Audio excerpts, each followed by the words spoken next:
it up, swashbucklers! You're listening to Under the Crossbones, episode number 130. My name's Phil Johnson. I am your host for the show each and every week. Thank you for tuning in. Thank you for telling your friends. Thank you for visiting sponsors, all that kind of good stuff that you do to help me keep the old boat afloat. I appreciate it. My guest on the show today is Bill Furney. And Bill is the author of a book called Black Hearts, White Bones, now available in hard copy, ebook, audiobook, wherever you like whatever format you like your books in, it's there. He's probably got it in a stone tablet. It's heavier, but you can get it. No, you can't. I'm lying.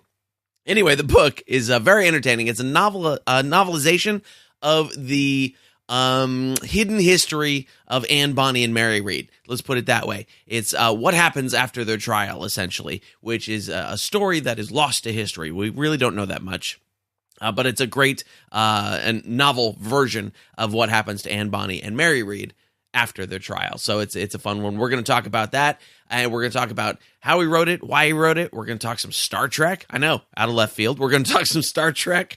And we're going to talk about how we went through the process of doing the audiobook version of it, which is something we haven't really talked about on this show yet. So if you are an author of any sort, there'll be some good educational stuff in there for you as well. And if you just like to find out the sort of nuts and bolts, what happens behind the scene in the book business, it's pretty interesting stuff there too that we talk about. So I had a busy weekend. It was great. Saturday, I performed at the Silver Scream Horror Movie Festival, film festival in up in Santa Rosa, put on by Famous Monsters of Filmland magazine, which is that's a magazine that's been around about horror movies since like the 50s under different things and owners and things like that. But they were doing a film festival, and they hired me to perform at their VIP charity dinner, which was a charity. They were giving money to the fire victims of Northern California, which is great. I'm always happy to do that because I have a lot of friends who were affected up there, and it's a mess. It's still kind of a mess up there. Still smells a little smoky too. But anyway, they were doing this VIP dinner for their VIP guests at the film festival. So it was like Rico Browning, who played the creature from the Black Lagoon. He just turned 88 years old. Rico was there. It was Bill Lustig, who created the films Maniac and The Maniac Cop. It was some of the actresses from Chopping Mall and different horror films. Jackie Kong was there, who created Blood Diner. There was all sorts of like cool horror movie people. Now, I'm not like a horror movie guy, so it was a little bit of a weird gig for me. And I did a ton of research before going. Thank goodness for Google and IMDb, man, because I had to write some jokes about horror movies, and I got some vampire jokes and things like that, but I had to go deep. I had to make some references. And so anyway, it worked out. It was fun. There was a couple musicians that opened up for me. They were great, including Jackie Kong's 16-year-old daughter. She sang some songs. She's going to be one to watch out for. Her name is Emma Rose. And so it was good. We had dinner. I talked to horror movie people. I did an hour of comedy. It was fun. Sold a bunch of merchandise. It was great fun. But it was a long day because the drive up there and back, plus I had to help my girlfriend take her car into the shop earlier that day. It was one of those sort of 20-hour days, and man, was I tired Sunday. But it was great fun. It was great fun. And I do have tons of shows coming up this week. If you want to come see me, if you happen to be listening to this on Tuesday the 20th, the day it comes out, I'm doing 2 shows tonight in Oakland at Pizza Hacker in San Francisco at 7:30.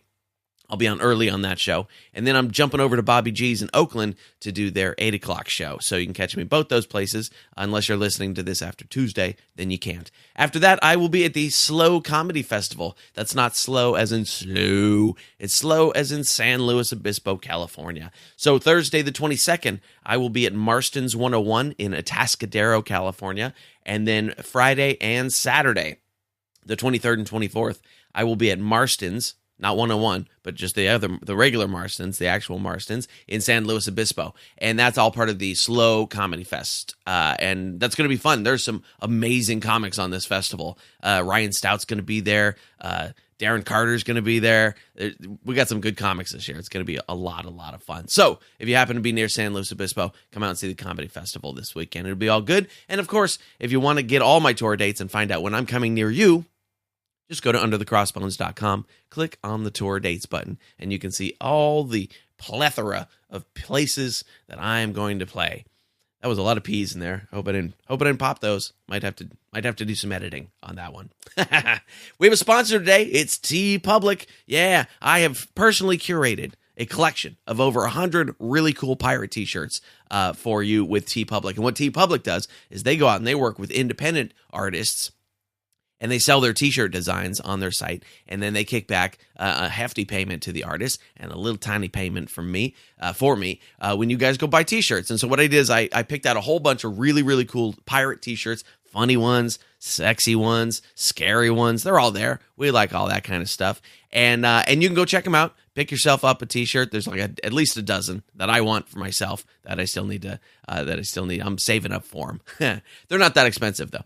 They're pretty reasonably priced, and like a good chunk of the money goes to the t-shirt artist, which I think is great. So go check out the t-shirts, the pirate shirts that I've picked out for you. Go to underthecrossbones.com/shirt. And you can find all the stuff there. And they come in different styles and cuts and, girl sizes and all that kind of stuff. So, again, that's underthecrossbones.com/shirt to see the collection of over 100 super cool pirate shirts I have picked out for you. If you want to get all the show notes for this show, be sure to go to underthecrossbones.com/130, 130. And if you want to support the show, go to underthecrossbones.com/support. And right there's a PayPal box where you can donate any amount of money that you feel is appropriate. There's an Amazon banner. You click that Amazon banner, you go to Amazon, you buy yourself something nice. Like I just bought an external CD-ROM drive for my new laptop. It's only $25. That's pretty cheap. So, but I don't get to use the banner. See, if you click the banner, you buy yourself something nice, Amazon kicks me back a few pennies, and that helps support the show. Also, if you want to be a sponsor, like TeePublic or Pirate Radio Treasure Coast or any of the other sponsors we've had, very easy. Just go to underthecrossbones.com/support. Contact me from there. We'll get you set up. All right. Shall we dig in? I think we shall. Coming up right now, we're going to talk to Bill Furney, author of Black Hearts, White Bones. Check it out. So we're here talking today about your book, Black Hearts and White Bones, which is, I'm about 3/4 of the way through it. It's a really great story. I'm enjoying it quite a bit. For those who haven't read it yet, give us the dime store tour of the plot of the book. Well, it's, of course, based on Anne Bonny and Mary Read, which are two of the least known pirates, I think, in our history. And to me, certainly two of the most interesting because of their lack of information. But the story itself is a revenge story, part love story, and of course all the adventure that goes with it that you would imagine with pirates.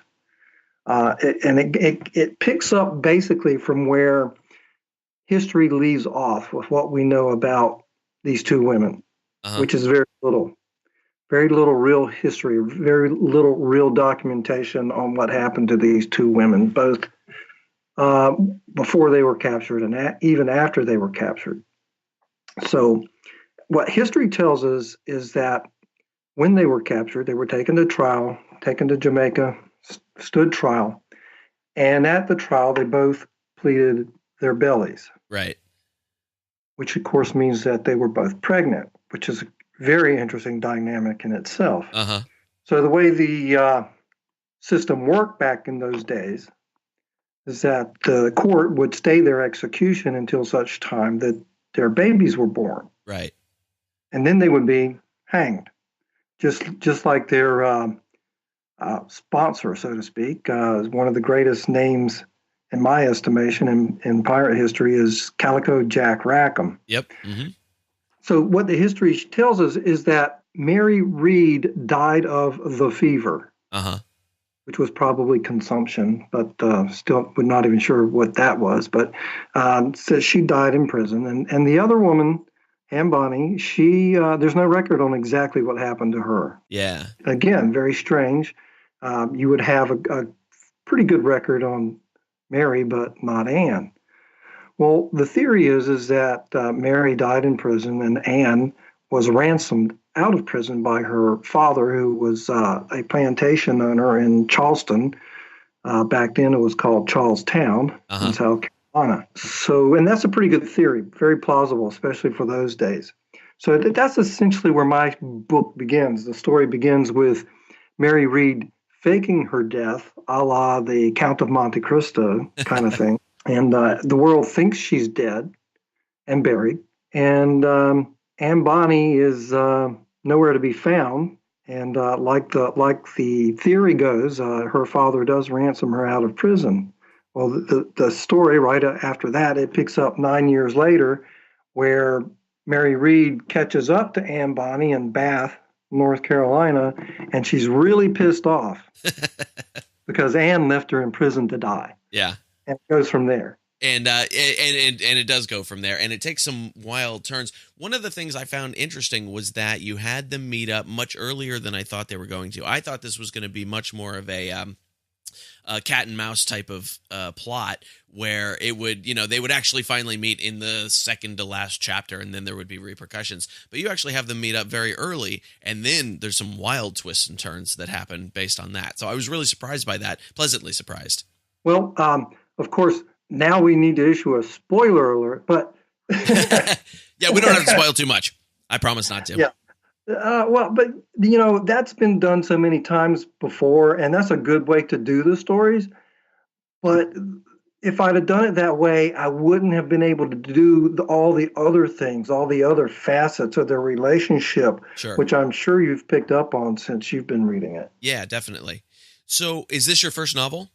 It's the first one to be published. I have another novel that I wrote about 20 years ago, and I am actually rewriting it now because it will become the second published book.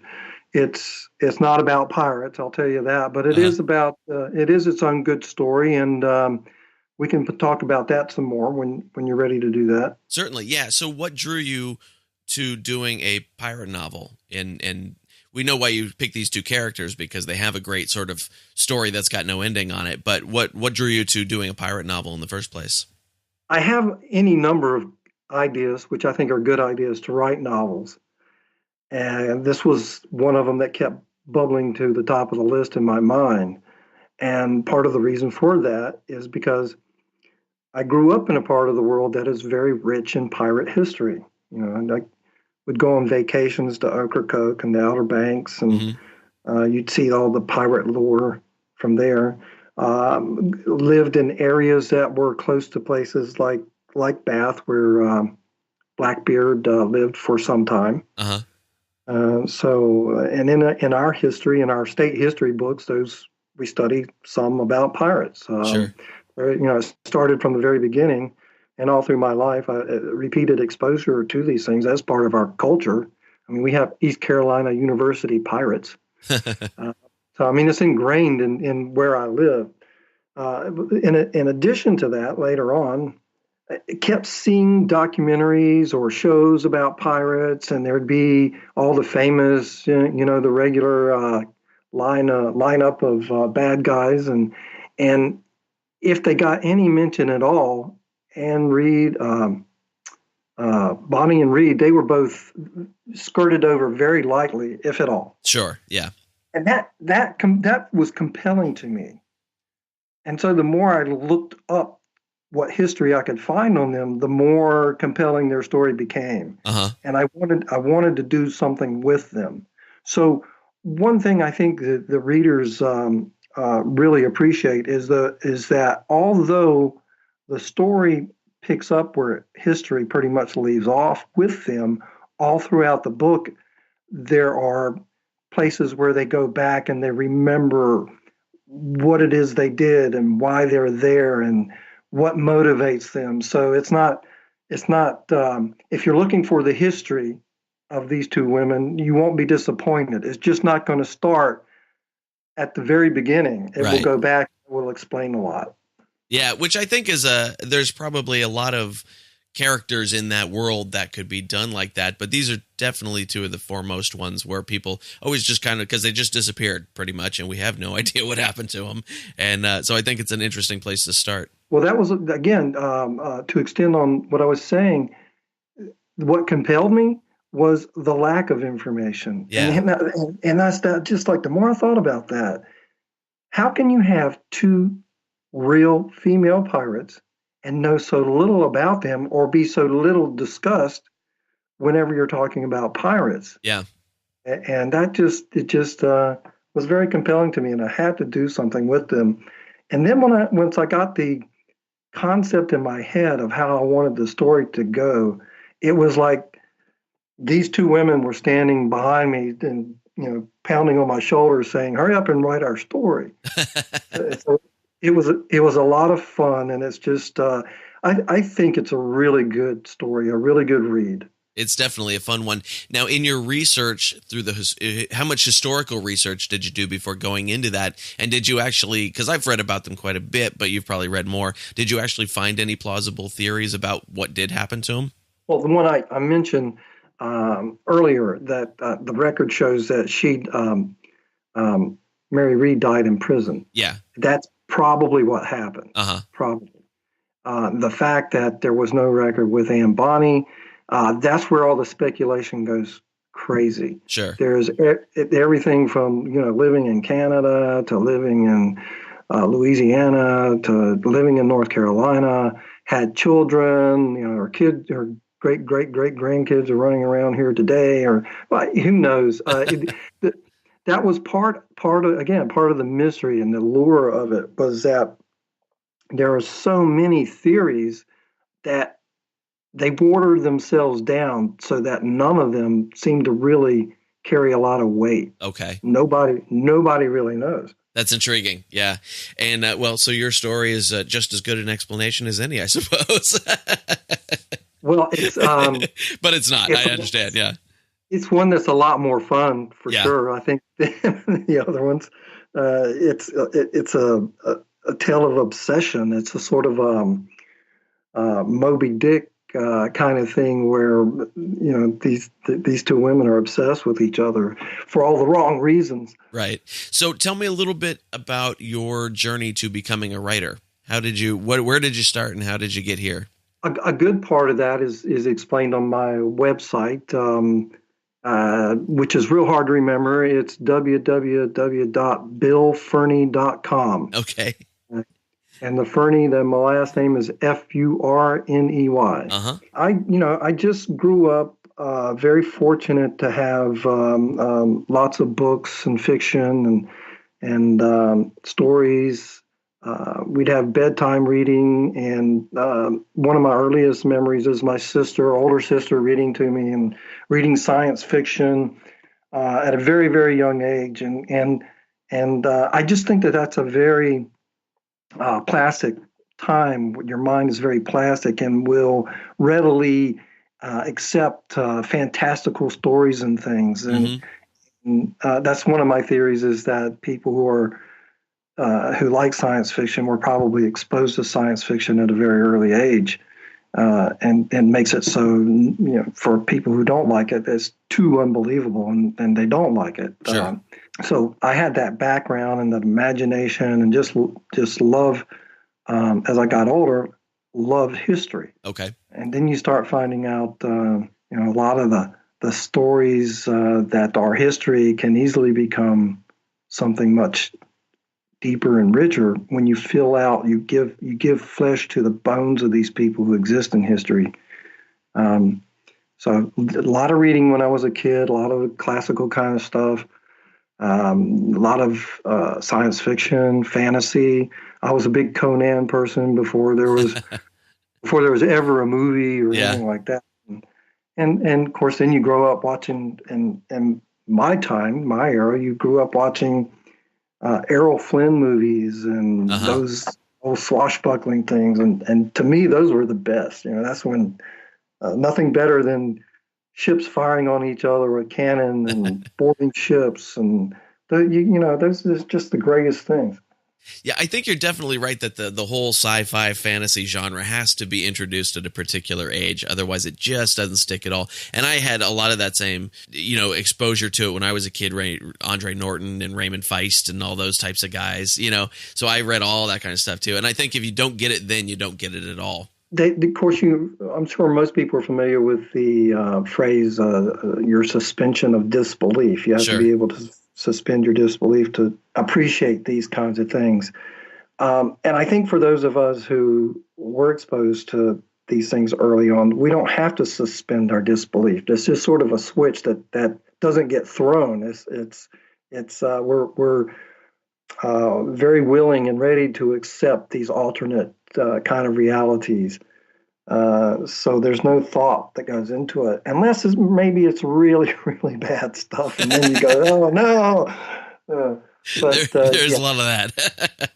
There is a lot of that. So I know you have a military background as well too, and one thing, and it may just be because I noticed that, but in the book as I was reading, I noticed that the tactical parts of the plot are very well conceived. Where I was like, it wasn't something obvious where I thought, oh, okay, I know it's coming up. Did you find that any of that military background played into the writing, or maybe was it just a subconscious thing? Oh, I have to be honest. I really think the experience lent itself to making some of those scenes possible. Uh-huh. It's I was in tanks, and of course tanks have cannons, and the tanks I were on, they were M60s, if anybody cares to know that kind of detail. But they actually used what started off as a British naval gun, a 105 millimeter cannon. They're called cannons. And I say all that because having been a crew member on these things, I know what gunpowder smells like and what booms are like, and the energy that is ramped up when you're getting ready to push the button or pull the trigger, if you will, to send one of these things downrange, and how the adrenaline will flow when you're doing real training kind of exercises and stuff. So, all those things, I'm not consciously pulling out my personal experiences, sure, but I can smell the powder and I can hear the booms, and I think that comes out in the writing. A lot of the things I was like, oh, I have no idea how they're going to get out of this, which I find I do in my own writing too. I'll get my characters into a scrape and go, I don't know how they're going to get out of this one. But I found that the tactical parts of the plot really intriguing because it just wasn't stuff I would have even thought of, which is cool. The kid character, Ty, I find very interesting because he's very adult. He's 8 years old, I believe, in the story or so.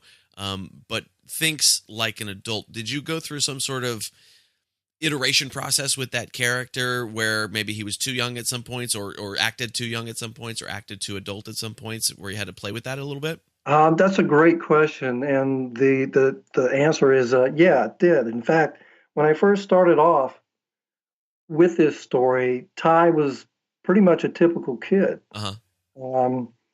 And as I wrote and went along, I saw opportunities to make a much better, more compelling story, more interesting character with Ty. And the thing of it was, his age is his age because it fits the time frame of the characters and the history. So I didn't have to be true to the characters in the time. I couldn't manipulate his age. Right. I could have, as writer's license, but with all the history that I've wrapped the story around it, I just couldn't justify it in my head. Yeah. So when I saw these opportunities, which depending on how far you've gotten, you can see where he has to be a savant kind of guy. He's just this brilliant kid. Sure. Which do exist. They have existed throughout history, and a lot of them existed in the time frame in which the story takes place. So that kind of melded into being very appropriate to the story as well, I thought. The Isaac Newtons and stuff like that, people like that. And then there are times where he does become kind of the kid in the sense that he is intellectually able to do these things, but maturity, emotionally, it all starts to weigh in on him. And that's when he becomes like a kid. Right. Now, I think it's a good point to point out here. I have a theory about Star Trek: The Next Generation. Okay. And why everybody hated the Will Wheaton character. Wesley, I think it was. It was because before that, you had the original Star Trek and you had Lost in Space. Uh-huh. One of them was a very serious look for its time. I mean, it took the idea of space travel seriously. Right. And the other one was almost camp. It was the Lost in Space thing was just like babies in space. and so you already had a hardcore following of the original Star Trek who wanted the serious look, not the camp look at space travel or the space future in space kind of things.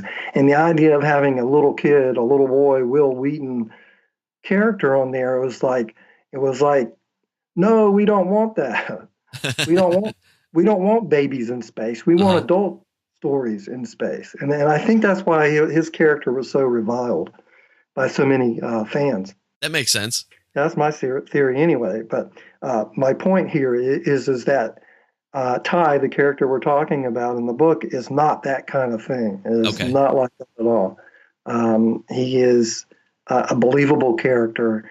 He has sort of a counterpart, the other side of the coin, in the character Dionys, who I think also kind of overcomes his own limitations to be savant-like in his own way. Yes, and I think the term is an idiot savant. Mm-hmm. I think Rain Man. If you've ever seen the movie Rain Man, sure. you have a little bit of insight into who Dionys is as a character in this story. And I think there is a little bit more acceptance now of the precociously intellectual child in these type of stories with Harry Potter and Hunger Games and those type of things, where it really is about a kid rising above his own age to, surmount whatever the obstacles are. So I think that's a much more acceptable idea in books now than it maybe was in the past. Do you think that might be true? Oh, I think so. But I think that it has to do with the way you handle the character. Sure. It has to be believable. You can't make them too crazy smart or without human emotions and things. Right. I think another sci-fi thing to draw on for a comparison is Ender's Game. Okay. Ender's Game was a book that's been out for years and was made a movie about 4 or 5 years ago. Yeah. And the character in the book, more so than the movie, he starts off like he's about 5 or 6 years old, and he's a brilliant kid, and it's believable because he's still a kid in many ways, but he's still different. He's different than the other kids. Yeah. So, how long did it take you to write this book? Well, how long did it take me to write it? It took me 5 years to write this. Okay. Now, understand I had a full-time job, and my writing took place at nights and on weekends and stuff like that. Sure, yeah. But a fair way, I think, a more fair way to look at what was involved in the writing is it took me about 3 hours of research for every hour of writing that I did. I believe that. Yeah, that makes sense. As a loose comparison, the Audible version of the book is like 15 hours long. Uh-huh. But the research, as you know, there's not a lot of documentation associated with Anne Bonny and Mary Read. Yeah. There are a number of theories and stuff, and those are pretty numerous. But the history itself, it isn't. So a lot of the research that I did was about time and place and period. Sure. And making sure I had the canon right and the fortifications right. One of the things I stumbled into by doing the research, I grew up going to Charleston, South Carolina. And it is, it's a new, well-versed in the history of Charleston in terms of the Civil War. Sure. But even having been familiar with it, I didn't know that it had been the only English settlement in North America that was a fortified city. It had a wall around it. Huh. Yeah, I hadn't known that either. And that's in the book. You apparently haven't gotten that far yet. No, I have. That's the spot where I'm right now. Yeah, actually, yeah. Right. But yeah, and again, there's history blowing me away. It's like, really? Yeah. The only English colony town that had a wall around it. And of course, then I'm spending hours learning about that, the whys and wherefores. And the reason, of course, is to the west of them, they had the Indians, Native Americans who could attack at any time. And to the water side of the settlement, they had pirates that would attack, and they had the Spanish that would come up from Florida and attack them. So they could be attacked at any time from anywhere, and that's the only way that they could survive as a colony, was to put a wall around the city. Interesting. Was that second fort on the outside of the inlet, was that also there? Fort Johnson, I want to say it was, or just projected a bit? Yes, that is all factual. That I didn't need to take any license with that setup. Interesting. It was probably, visually to us, it would look more like an encampment or something. It had the stockade-like wall around it, I believe. But it was set up on purpose to create a crossfire situation for any ships that sailed into the harbor. Interesting. Yeah, that's just using your geographic advantage to everything for that, something like that. I hadn't known that was set up like that. That's really interesting. Tell me a little bit, because you have this out in print and ebook and audiobook, and I want to hear a little bit about your audiobook experience. Did you do the reading? Did you have somebody else do the reading? How did that work? For those people in your audience who are writers, independent authors, and who are interested in this kind of thing, this is a great question. I discovered a tool. A friend told me about a tool that you can use online. It's called Upwork. Oh yeah. Mm-hmm. Free. If you're not for those people who aren't familiar with it, Upwork is a place where freelancers can go to look for jobs from people who, of course, are looking to hire people to do those jobs. Yeah. Of course, we're not talking about bricklayers and those kinds of things, but for artists and other creative things, people who put portfolios together, whatever. I mean, anything that you can do at your home for somebody and send it to them electronically or whatnot. That's what it's designed to do. It's a web-based platform for getting freelancers hooked up with people who need the work done. Right. And I think it's Upwork.com. It is, yeah. Just, do the search for Upwork. Anybody looking for it, you'll find it. Go right to it. And that's what I used both to find the artists for my cover art on both versions of the book, the hard copy and the Audible. They have two different but similar covers. I used that. I got an author in London, England, to do that artwork for the covers. And when I went to do the Audible part, I was very fortunate to find a voiceover talent in York, England, to do those voices. Nice. So I was able to do it for a lot less money than you might definitely than you would going through an agency. Sure. Places that are set up to do that. And it was eminently better than me trying to read the thing. People listening to my voice right now are nodding their heads going, yeah, I definitely didn't want to do that, dude. So it was wonderful. There's a woman in York, England. She was one of the people I had auditioned for it, and she could do. Bonny was of Irish descent. Mary Reed was English, and she does the voices just for fun. Even if you're not an Audible user, people listening, you should go to the Audible website and find the Black Hearts, White Bones page.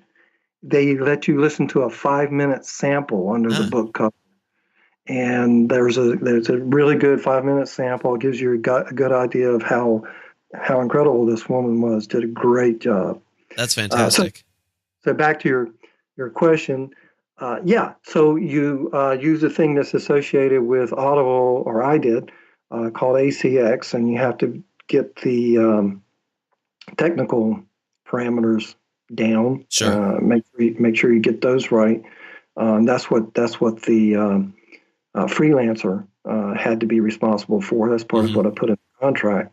And the way the Upwork works is that you can do this. You set up, you see how many people, you put out there what you want in a voiceover talent, Mm-hmm. and people will submit their names, and they'll usually put their website that shows their work that they've done.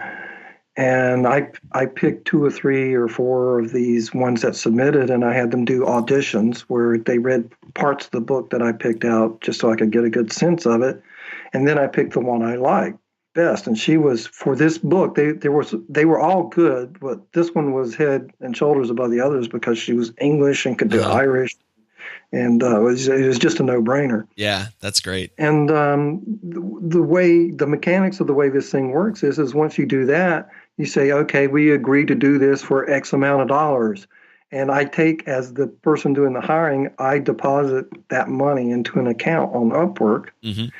And the person, the freelancer doing the work, knows then that there is money there waiting for them. I'm not going to take their work and not pay them for it. Right. There's a third party that's holding the money to make sure they get paid. At the same time, as the person paying that person, the talent, I don't have to worry about them taking the money and giving me junk. Right.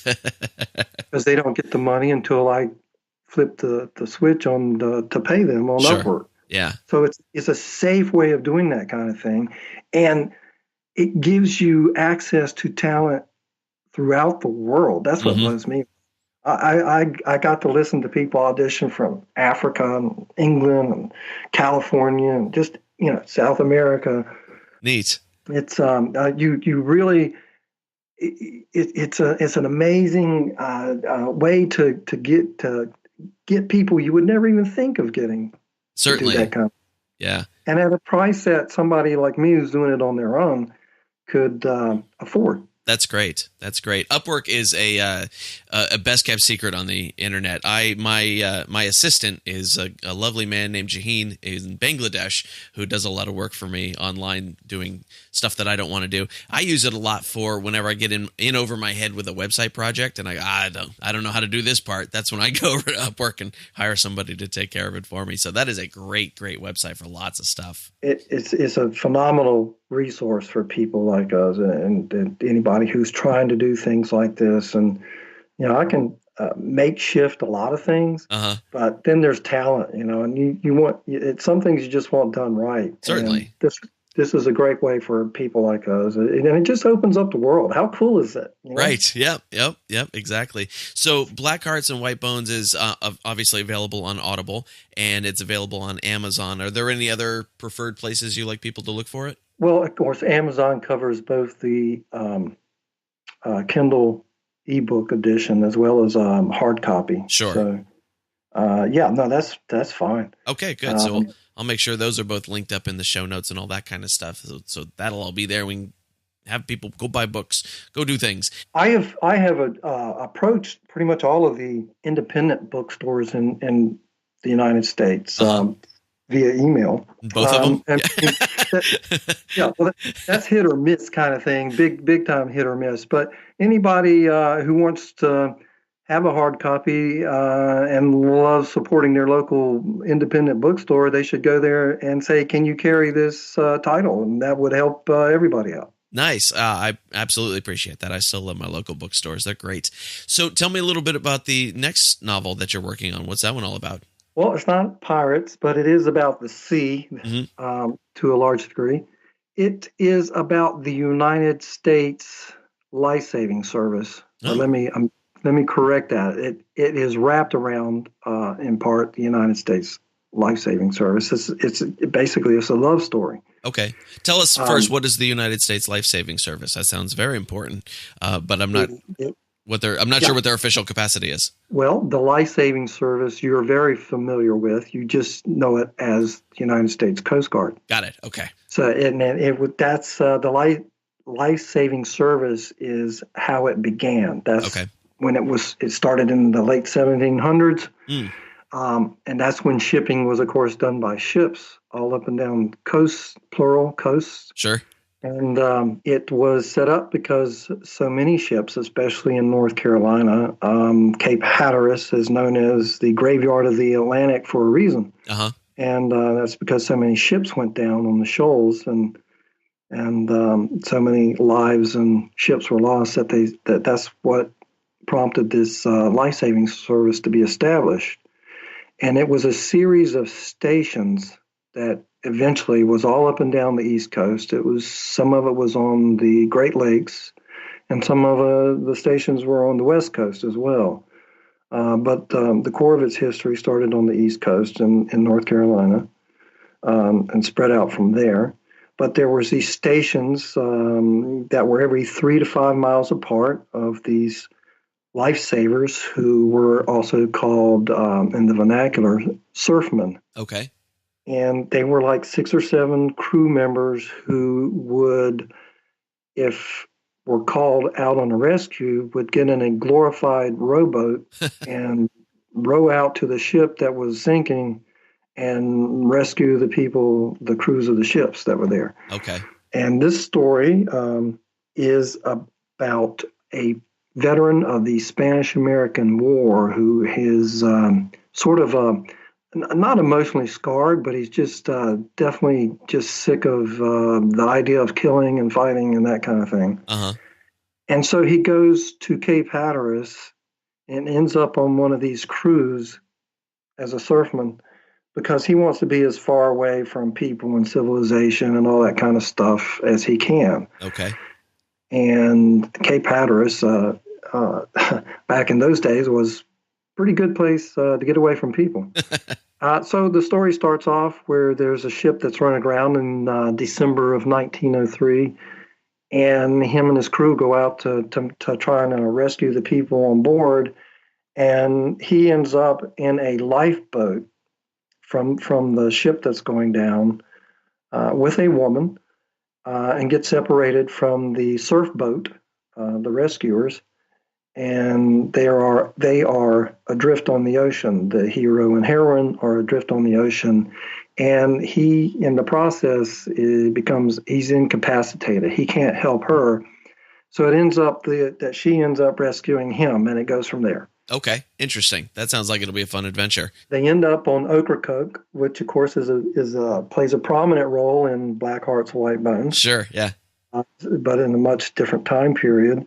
And part of the novel is spent trying to get her back to New York, where she's from, and adventures that are involved with that, and takes them through 1916 or 1918, I think it is. Oh. So it's sort of an epic kind of thing, with, I think, very rich characters, and again, tons and tons of research that go into the writing. Sure. And whereas so much of this research, you the reader, never see it in terms of the facts that are in the story, but it is eminently helpful to me as a writer to have the feel, the context, the sense of the place and the people, and so it manifests itself. This research manifests itself in a way that that you see it in the quality of the writing, not necessarily in the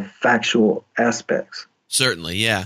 And I think it's you would have to almost go through sort of a mental reset too, with if you're taking a place like Ocracoke where you're deep in one particular time period, you have to mentally reset for that next time period because there's something wildly different happening at that time, it would be really easy to mix up your history, which I would probably do. I've always been enthralled with a piece of land like that, to think about how much has happened on a small piece of land like that over the hundreds and thousands of years that have been there. That's always been very intriguing to me. Is that why you were kind of drawn back to that particular locale? Well, again, it was one of those places that I grew up going to on vacation and stuff. And it is Ocracoke itself and the area around it as well, maybe not to as large a degree in my mind, but Ocracoke is a very special place. It's a neat island that has a rich history, and it exists today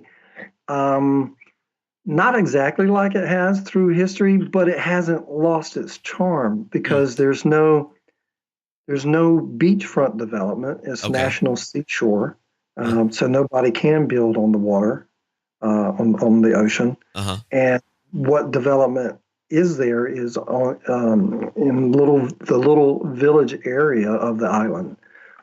So it's very restricted as to what can be developed. Mm, There's lots of artisans there, craft. There's your gourmetish type chefs that prepare food there. huh. Also, one of the places that Blackbeard worked from, Yeah. um, probably had a house there. But also, it's the place where they have let me get this right, the Blackbeard Pirate Jamboree. Okay. It's one of those that these days there's a great many of them, these festivals that they have Oh for yeah. Yeah. celebrating pirate stuff. I just went to the one. I did a book signing there this past October, and next October will be the 300th anniversary of Blackbeard's last battle, where he Yeah. actually dies. That's took place right there off of Ocracoke. Yeah. Yeah, there's going to be a whole bunch of stuff going on for that. I've heard. I'm hearing lots of plans for that from many people. Yeah, it'll be huge, and in fact, it'll be interesting to see how the island can handle that. And of course, folks in other parts of the world won't know this, but it's an island that can only be reached by ferry or by airplane. There's Okay. no bridges, no bridges that get to it. That's Huh. part of the dynamic that keeps it a small destination, vacation destination place. Sure. It's just a neat place, a special place, and it helps inspire stories. Definitely. Yeah. It's someplace I would like to visit if the Comedy Club of the Outer Banks will ever book me, as I've been harassing them to for years now. Then that'll be my reason to go out there. Well, please let me know when you're coming because it'll you'll enjoy it, and I definitely would like to see your act and all that. Yeah, for sure, for sure. So, Black Hearts and White Bones, Audible, Amazon, all the good places. We'll get that linked in the show notes. BillFurney.com is your website there. Is there anything I forgot to ask you about that you want people to know? I think I would want people to know that this was a labor of love. I'm a pretty good writer. I don't know Uh-huh. if I'm a great writer. I wouldn't call myself that, but certainly mechanically I'm a good writer. But I'm also very passionate about the characters and about the history. Um, this is not what they call a bodice ripper. Okay. I don't know if you're familiar with that term, Oh, but yeah. Uh-huh. it's not all about heaving bosoms and damsels in distress or that kind of thing. This is a more serious look. It's part adventure, part mystery. It's a revenge tale. It's a love story in its own way, in its own different way. As you alluded to in the beginning of this thing, we were talking about the history of these two people, these two women, and what little there is that we know about them from the record. Um, one of the things that compelled me to write about them was the idea is like, well, why don't we know more about these two women? Uh-huh. And I think it's because up until recently in our cultural history, it was really hard for mom and dad to explain why these two women were pregnant and were kind of very very close. Sure. So that was an alternative lifestyle, perhaps before such a term was used. True. Uh, True. so it was really uncomfortable in classrooms where you're teaching fifth graders history and stuff to talk about in great detail who these two women were. I'm sure. Yeah.